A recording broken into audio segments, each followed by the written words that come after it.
Sosok makhluk inilah yang membuat warung ini sepi. Dia selalu menghalangi orang yang hendak pergi makan ke restoran ini. Sosok ini melewati dua orang yang hendak makan. Tiba-tiba mereka tidak jadi makan. Sesudah melaksanakan tugasnya, sosok ini pun menghilang. Sedangkan sang pemilik warung ini sangat lesu karena usahanya sangat sepi. Seorang pria berbaju hitam sedang mengawasi apa yang terjadi di restoran ini. Ia bisa melihat apa yang terjadi. Ia melihat sosok jin kiriman orang yang membuat warung ini jadi sepi. Lalu pria ini pun berdoa untuk mengusir jin suruhan orang ini agar tidak mengganggu usaha warung makan tersebut.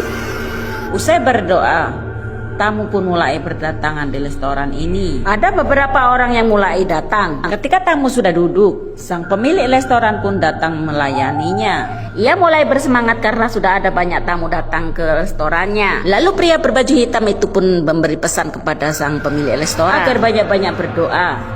Ia pun lalu pergi, meninggalkan restoran ini yang sudah mulai ramai pengunjung.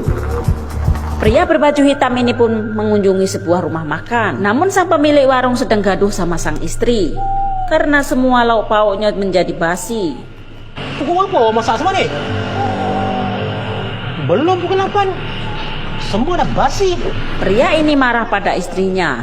Kenapa semua lauk pauknya basi semua? Sedangkan sang istri pun mengatakan bahwa ia masak seperti biasanya. Apa yang akan terjadi? Tunggu part berikutnya. Pria ini sedang memandangi sosok jin yang tergelantung di atas plafon.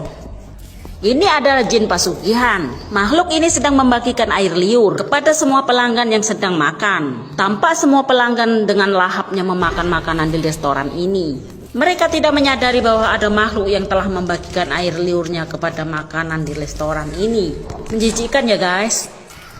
Seorang pria berbaju hitam ini hanya memandanginya saja. Pantas ramai ya guys, ada ilernya jin. Namun mereka tidak tahu. Semakin banyak tamu yang datang, semakin banyak pula air liur jin ini dikeluarkan. Nah, banjir lantak iler. Tanpa disadari, pemilik restoran ini memperhatikan pria berbaju hitam ini. Lalu ia mendekatinya. Ia menyodorkan beberapa lembar uang untuk pria berbaju hitam ini. Namun pria ini menolaknya. Ia menasihati pemilik restoran ini agar dia tidak melakukan hal tersebut. Menggunakan jin untuk pelaris.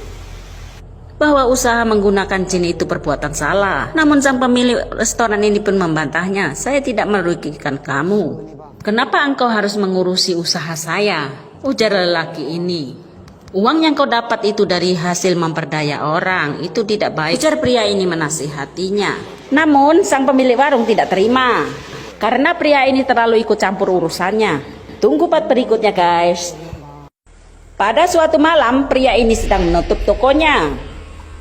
Lalu membuat simbol pengaman. Itu adalah kode dari pesugihannya. Kemudian dia hendak pulang.